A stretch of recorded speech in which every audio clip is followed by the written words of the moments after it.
साहित्य लहर में आपका स्वागत है। आज आप सुनेंगे मालती जोशी जी की कहानी सन्नाटा ही सन्नाटा। आइए कहानी सुनते हैं। डाकिया तो चिट्ठी देकर चला गया, पर जाते जाते घर में 15 दिन से चले आ रहे आनंद उत्सव का समापन कर गया। सावित्री को तो जैसे काट मार गया। लड्डुओं के लिए बेसन सेकते हुए उसके हाथ एकदम रुक गए। सुनीता लपक कर करछुली ना संभाल लेती तो सारा बेसन राख हो गया होता। अम्मा को यूं गुमसुम देखा तो नरेश परेशान हो उठा। उनके पास बैठकर सांत्वना के स्वर में बोला, जरा हौसला रखो अम्मा, तुम तो एकदम उदास हो जाती हो। जानती तो हो कि यह फौज की नौकरी है, वो आधी रात को भी बुलाए तो हमें जाना पड़ता है। आज यह कोई नई बात थोड़ी है। तुम्हें तो बल्कि अब तक इसकी आदत हो जानी चाहिए थी। आदत? ऐसी बातों की आदत पड़ती है कहीं? बरस बरस भर बाट जोड़ने के बाद तो बेटा घर आता है। मन में पूड़ी पकवानों की एक लंबी फहरिस्त को सजाए रहती है, पर उनमें से आधी भी नहीं बन पाती और छुट्टियां खत्म हो जाती है। वह चला जाता है और पछतावे का एक गहरा एहसास मन में रह जाता है। इस बार तो पूरे 15 दिन भी नहीं हुए और बुलावा आ गया। देश में कहीं कोई लड़ाई का खटका नहीं है, पर सरकारी आज्ञा है, उसे टाला नहीं जा सकता। पता नहीं क्यों सरकार अपने जवानों को चौकस रखना चाहती है। पता नहीं कब कैसी जरूरत पड़ जाए। शोभा, सावित्री ने अपने भीतर उठते तूफान को बरबस दबाते हुए आवाज दी। बेटे, जरा उसके कपड़े वपड़े समेट लो, पूरे घर भर में बिखरे पड़े हैं। प्रेस करवाना हो तो राकेश को भेज दो, करवा कर ले आएगा। और कल धोबी जो 2 कमीजें ले गया था, वे आई कि नहीं? जी कड़ा करके सावित्री अब बेटे की तैयारी में जुट गई थी, पर उसने देखा कि बहू पर उसकी हड़बड़ी की कोई प्रतिक्रिया नहीं हुई है। वह वैसे ही सिर झुकाए सामने खड़ी थी। क्या बात है शोभा? उस दिन मुनीश जी ने लॉन्ड्री की रसीद आपको तो नहीं दी? सुनीता के पास है। क्यों? वो जो 2 साड़ियां ड्राई क्लीनिंग को दी थी, वे भी मंगवा लेती हूँ। राकेश जी जा रहे हैं तो। ओफो, तुम्हारी साड़ियों की क्या जल्दी है? पहले उसका सामान तो ठीक करो। बहू कुछ देर साड़ी का पल्ला उंगलियों पर लपेटती रही, फिर धीरे से बोली, साथ ही निकल जाती तो ठीक। 15 दिन पीछे बच्चों के स्कूल खुल रहे हैं, फिर तो जाना ही है। इतनी दूर का सफर और बच्चों का साथ मेरे बस का थोड़ी ही है। सुन्न हो गई सावित्री। बहू के जाने की तो उसने कल्पना ही नहीं की थी। बड़ी मुश्किल से तो बेटे के लिए मन को राजी किया था। इसे क्या हड़बड़ी है? अभी तो मैंने बबलू और गुड़िया को जी भरकर प्यार भी नहीं किया। बच्चों की तो अभी 15 दिन की छुट्टी है ना, फिर परेशानी क्या है? राकेश तुम्हें छोड़ आएगा। ऐसी कौन सी MA BA की पढ़ाई है? 2 दिन आगे पीछे सही। यहाँ रोटी पानी की भी दिक्कत होगी। घर को देखेंगे कि दफ्तर में काम करेंगे? तो दिल्ली कोई देहात है? सावित्री एकदम झल्ला पड़ी। क्या वहां कोई ढाबा नहीं है? क्या मेस में खाना नहीं मिलता? सास का उकड़ा मूड देखकर शोभा चुपचाप वहां से खिसक ली। सावित्री ने भी राहत की सांस ली। अच्छा है, कम से कम बहू पलटकर जवाब तो नहीं देती। नहीं तो ये आजकल की लड़कियां सारी पढ़ाई लिखाई सास पर ही झाड़ती है। शोभा तो चुपचाप चली गई, पर 10 मिनट बाद ही नरेश चौके में आकर बैठ गया। सावित्री मछली के लिए मैदा गूंथ रही थी। ये क्या गौरव धंधा किए रही हो अम्मा? कभी तो आराम कर लिया करो। बेटे के स्वर में चापलूसी की चाशनी छलक पड़ रही थी, पर सावित्री पुलकित नहीं हुई। सपाट स्वर में बोली, आराम तो बेटा अब मरने के बाद ही मिलेगा। तुम क्या कहने आए थे सो कहो। नरेश थोड़ा सहम तो गया, फिर भी हिम्मत करके बोला, तुम्हारी आज्ञा हो तो शोभा को साथ ले जाऊं? क्यों? उसके ममेरे भाई की शादी है। कह रही थी इसी बहाने ननसाल घुमाऊंगी। ये शादी यकायक कैसे निकल आई? यकायक क्यों अम्मा? उन्होंने तो 2 महीने पहले ये निमंत्रण भेज रखा है, पर यहां आना था इसलिए हमने कैंसिल कर दिया था। अब मेरी छुट्टी कैंसिल हो गई है तो। छुट्टी तुम्हारी कैंसिल हुई है, उसकी तो नहीं। आने जाने की समस्या भी तो है अम्मा। अगर वह जाना ही चाहती है तो कोई बात नहीं। वैसे मैंने उससे कहा कि राकेश छोड़ आएगा। वह तो छोड़ आएगा अम्मा, पर सोचो, बिना बात के 200-300 रुपए खर्च हो जाते हैं। वे ही रुपए यहाँ किसी काम आ सकते हैं। चुप हो गई सावित्री। ठीक तो है, वे लोग ऐसे धनासेठ तो नहीं हैं कि 200-300 ऐसे ही फूंक दे। उसने तो केवल इतना चाहा था कि भाभी को छोड़ने के बहाने लड़का दिल्ली घुमाएगा। बेचारे बच्चे कहीं भी तो नहीं निकल पाते। साल भर रिश्ते में शादियां निकलती रहती है, पर कहीं जाना नहीं हो पाता। मजबूरी में पति पत्नी चले भी जाते हैं तो बच्चे पीछे छूट जाते हैं। कहीं भी जाना क्या आजकल सरल रह गया है। किराए का जुगाड़ करे, नेक दस्तूर का इंतजाम करे कि पहले अपना हुलिया सुधारे। नरेश बंदी बंधाई रकम भेजता है। कभी ऐसे कामों के लिए खर्च की मांग करो तो एक लेक्चर पिला देता है।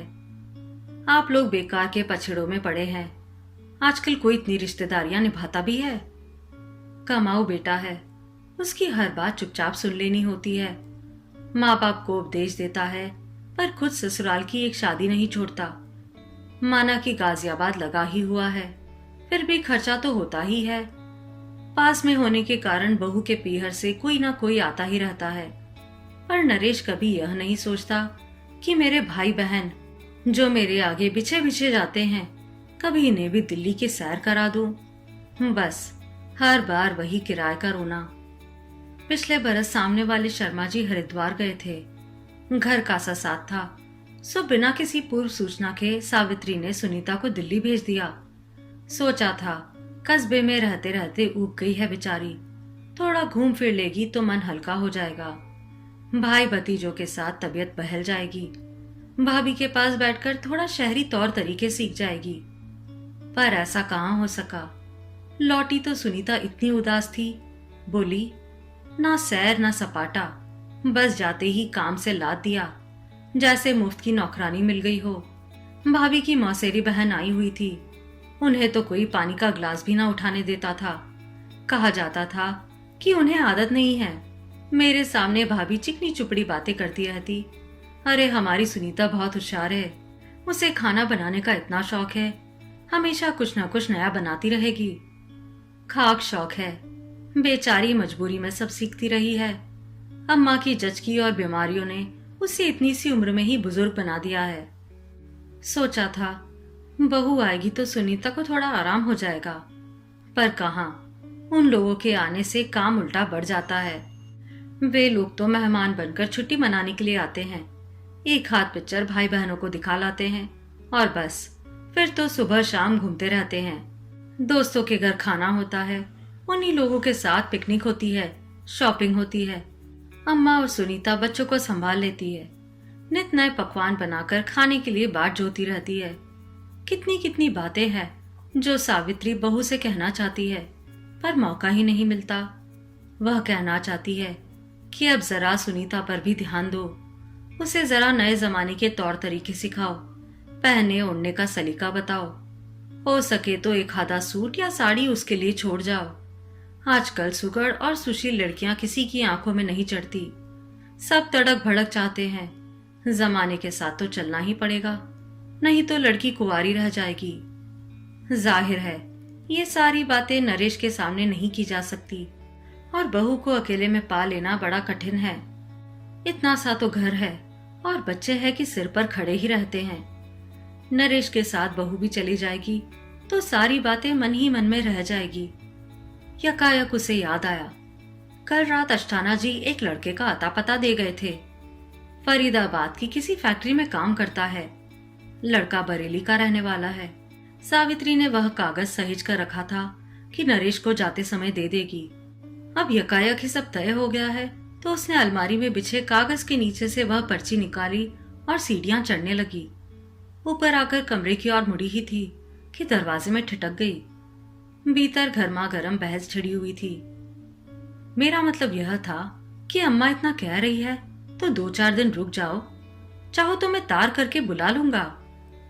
नहीं बाबा, मुझे यहां मत छोड़ना, मैं तो मर जाऊंगी। क्यों? मरने की क्या बात है, लोग रहते नहीं हैं। लोगों की बात और है, मैं नहीं रह सकती।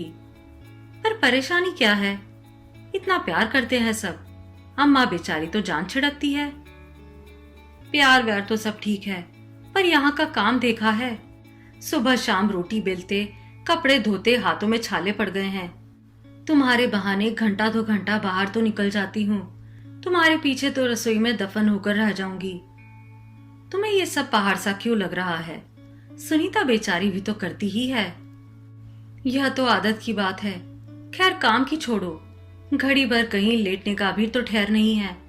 तुम गए कि इस कमरे में सबकी भीड़ हो जाएगी। दिन भर की किलकिल से मेरे तो कान पक जाते हैं। देखो, मैं तुम्हारी हर बात मान लूंगी, पर मुझे यहाँ रहने के लिए मत कहना। तुम हर महीने 500 भेजते हो, मैं कुछ नहीं कहती। चाहो तो 150 और भेज दो, मैं मना नहीं करूंगी। लेकिन इससे अधिक सुनने का साहस सावित्री में नहीं था। वह चुपचाप सीढ़ियां उतर आई।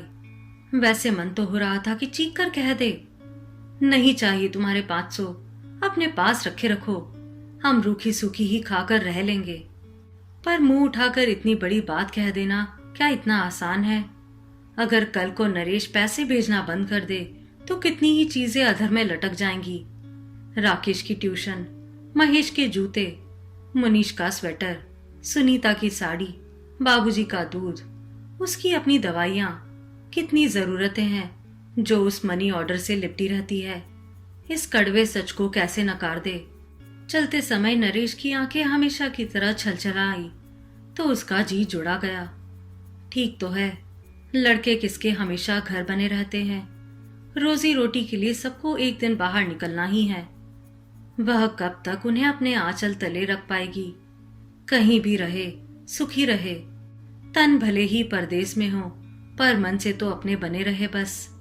ममता से ऊब डूब होते हुए उसने जैसे ही बहू का हुलसता हुआ चेहरा देखा, उसकी सारी खुशी हवा हो गई। कैसा चहक रही थी, जैसे जेल से छुट्टी मिल गई हो। हाँ, सास के पांव लगते ही झूठ मूठ को बिसुरना वह नहीं भूली। हाय अम्मा जी, मन भर आपके पास रहना भी नहीं हो सका। मेरे भाग्य में शायद आपकी सेवा बदी ही नहीं है। सच इतना खराब लग रहा है। बच्चे तो दादा दादी के लिए तरस जाएंगे। यहाँ आने के लिए महीना भर पहले से उचक रहे थे। देखिए, 15 दिन भी रहना ना हो पाया, और ये 15 दिन भी कैसे फुर्र से उड़ गए। बहू की भावुकता से अड़ोस पड़ोस की औरतें भी भीगने लगी थी, पर सावित्री मूर्ति सी खड़ी रही। पैरों पड़ती बहू को आसीसना भी एक औपचारिकता थी जो उसने निभा दी। पगली सुनीता बबलू और गुड़िया को चिपटकर जार जार रो रही थी, पर उसने छाती में उठती हुक को दबाकर दोनों को एक बार चूमा, और फिर बेकार मुंह बढ़ाने से क्या फायदा। भैया भाभी को छोड़ने बच्चे बस स्टैंड चले गए। बच्चों के पिता रोज की तरह लाला की दुकान पर चले गए, जहां वे शाम को बैठकर हिसाब देखते थे। घर एकदम सूना हो गया था, पर उससे कहीं अधिक सूनापन उसके मन में भर गया था। बाहर का सन्नाटा तो अभी बच्चों के आते ही टूट जाएगा, पर यह भीतर का सन्नाटा, इसे कौन तोड़ेगा? आप सुन रहे थे मालती जोशी जी की कहानी सन्नाटा ही सन्नाटा।